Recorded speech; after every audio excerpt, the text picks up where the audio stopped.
Guys, अस्सलाम वालेकुम, नमस्ते, Sat Shri Akal. Welcome to YouTube channel Khiza Mehran reaction. It's me your host Khiza Wasim. मेरे साथ है मेहरान से।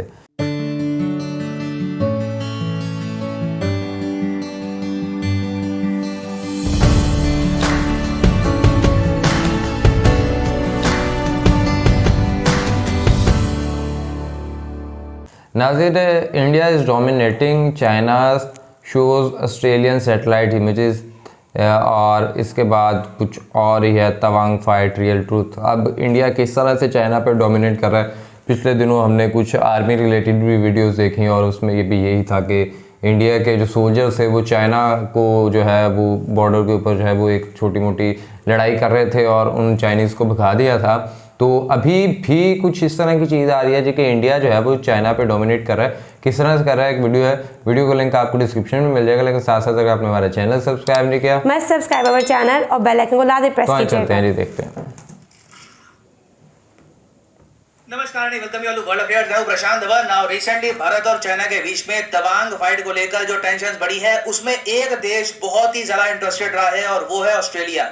देखो, बाकी कंट्रीज ने रिएक्ट किया है, जापान ने कुछ बोला, यूएस ने कुछ बोला, मगर ऑस्ट्रेलियन मीडिया मैं आपको बता दूं बहुत ही जरा बड़ा सपोर्टर है भारत का जब बात आती है चाइना की। अगेन, जब बात आती है चाइना की तब ये ऐसे आर्टिकल पब्लिश करते हैं। यहाँ पे आप देख पाओगे ऑस्ट्रेलियन न्यूज का आर्टिकल है, ये कह रहे हैं कि इंडिया ने परेड किया अपना मिसाइल जिसको कहा जाता है चाइना किलर। ये ऑफकोर्स बात कर रहे हैं अग्निवाहित की, बस इसको थोड़ा सा ग्लैमराइज कर रहे हैं ऑस्ट्रेलियन भाषा में कि ये चाइना किलर है इंडिया का। मगर हाल ही में हमने ये देखा कि ऑस्ट्रेलिया का एक बहुत ही इंपॉर्टेंट थिंक टैंक एक रिपोर्ट पब्लिश करता है सैटेलाइट इमेजेस से, और उसमें लोगों ने दिखाया है कि एक्चुअली तवांग सेक्टर के आसपास आप अगर देखो तो इंडिया की डोमिनेंस है। इंडिया ज्यादा अच्छी पोजीशन में बैठा है कंपेयर टू चाइना। इसलिए आपने देखा होगा बाद में इंडिया में भी अब आर्टिकल पब्लिश होने स्टार्ट हो गए हैं कि satellite images show India is dominating China on line of actual control Heights. और ये जो रिपोर्ट है, जो इमेजेस मैं आपको भी दिखाऊंगा,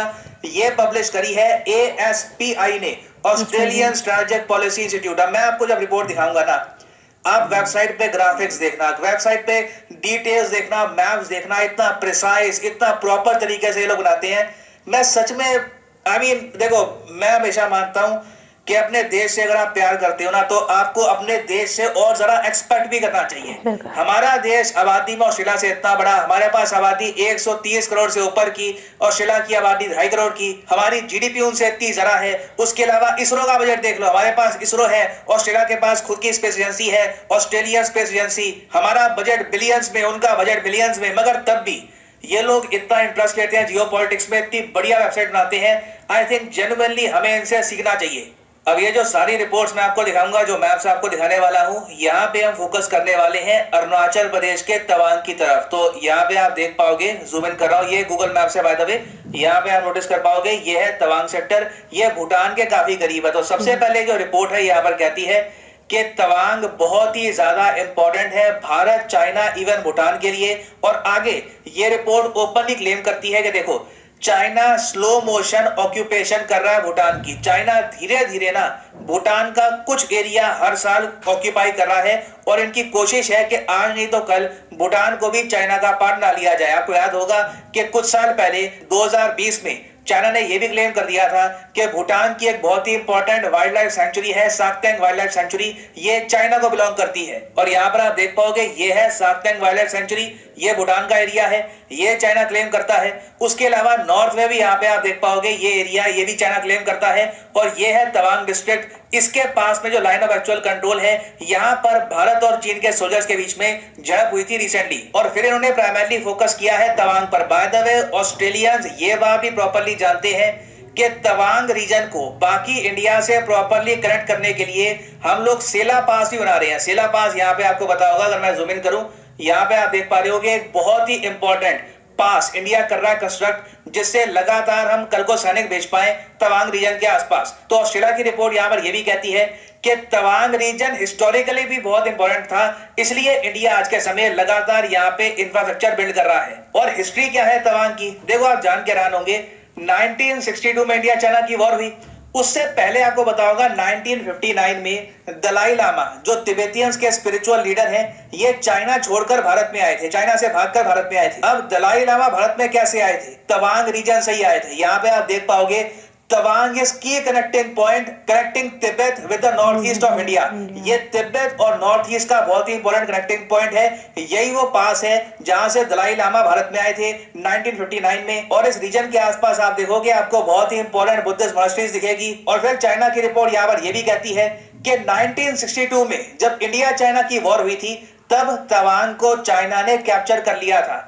2 महीने तक तवांग चाइना के पास रहा था। जब सीज फायर हो गया भारत और चाइना के बीच में, तब चाइना वापस अपनी बॉर्डर पे चला गया और तवांग वापस भारत को मिल गया। और उसके बाद हमने ये भी देखा है कि जब भी भारत और पाकिस्तान के बीच में युद्ध होता है ना, तो चाहे चाइना इंडिया पे अटैक ना करे, ये चुपचाप अपने जो सोल्जर्स है ना, ये तवांग का जो पास है इसके पास लाके खड़ा कर देते हैं भारत पर प्रेशर बिल्ड करने के लिए। तो हिस्टोरिकली भी आप अगर देखो तो ये रीजन बहुत ही इंपॉर्टेंट है। और पिछले कुछ सालों में स्पेशली 2020 के बाद इंडिया ने तवांग के आसपास अपनी जो आउटपोस्ट है, अपनी जो सड़कें हैं, ये बहुत इंप्रूव करी है। मैं ये आपको दिखाना चाहता हूँ, ये इंडिया का फॉरवर्ड बेस है, ये हमारे बहुत सारे यहाँ पे आउटपोस्ट है। आप देखिएगा कि किस तरीके से इंडिया ने अपनी जो पोजीशन है ये इंप्रूव करी है पिछले कुछ सालों में।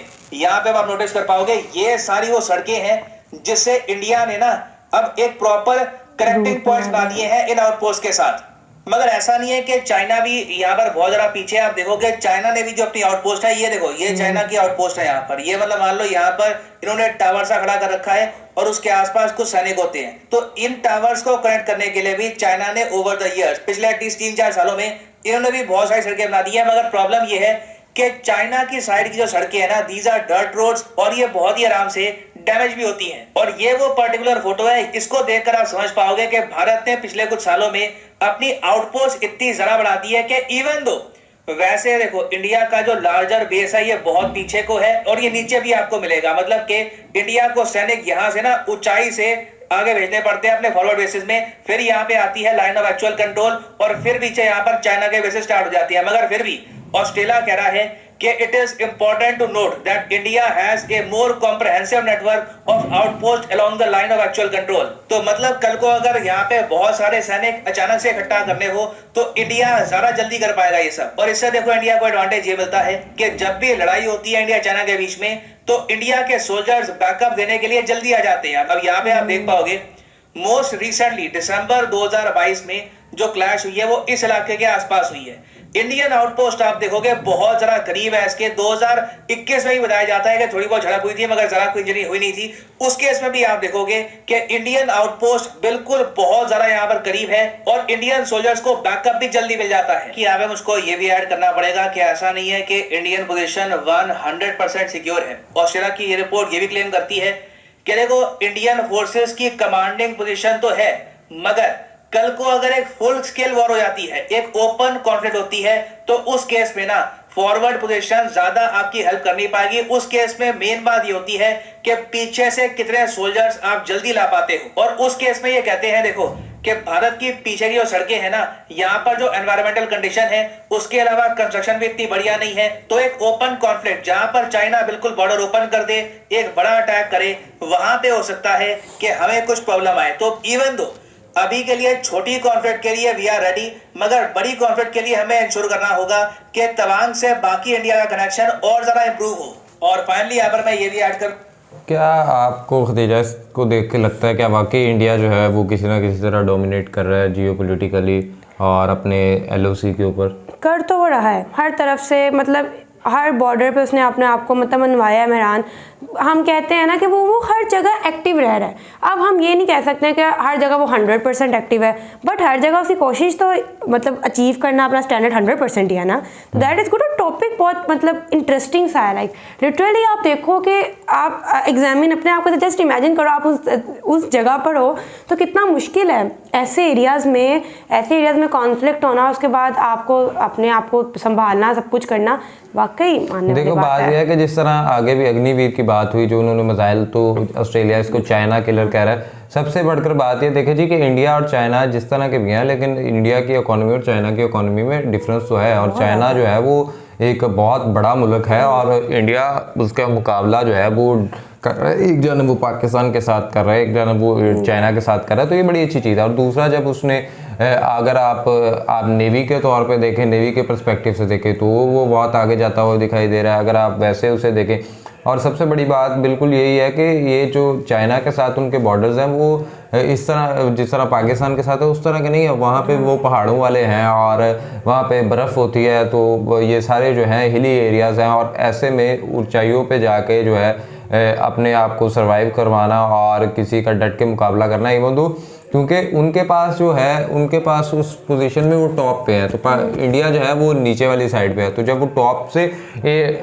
डोमिनेंसी करते हैं तो शायद वो ज़्यादा इफेक्टिव हो सकती है, लेकिन इंडिया जो है उसको टैकल करते हुए अपने LOC, जहाँ पे उनकी लाइन ऑफ एक्चुअल कंट्रोल है, वहाँ पे चले गया। और वहाँ पे आप देख सकते हैं कि फिर इंडिया ने काफ़ी ज़्यादा, और ये ना सिर्फ इस तरह से है कि ये कोई है, ये बिल्कुल फैक्ट्स एंड फिगर्स के साथ, और ऑस्ट्रेलियन जो रिपोर्ट थी उसने प्रॉपरली जो चीज़ें हैं वो हाईलाइट की और उनको दिखाया कि ये चीज़ें हैं और इस तरह से। नो डाउट पाकिस्तान और इंडिया आपस में यहाँ पे तो जो होता ही है, लेकिन चाइना के साथ compete करना ये एक बड़ी अच्छी और बड़ी बात है। और सबसे बढ़कर एक चीज़ मैं और अगर ये कहूँ तो ये जो हम देखते हैं ना जी, कि जिस तरह ऑस्ट्रेलिया ने इंडिया की सपोर्ट में ये सारी चीज़ें की हैं, और चाइना को जो है इंडिया नो डाउट के अगर आप कहेंगे कि 100% बिल्कुल डोमिनेट कर रहा है, वो नहीं है। चीज़ें होती हैं, ऊपर नीचे हो जाती हैं, लेकिन इंडिया अपने तौर पे जो कर रहा है और वो जिस तरह से उस चीज़ को कर रहा है, और जिस तरह हमने पिछले दिनों एक वीडियो भी देख ली, तो इंडियन सोल्जर्स जो हैं वो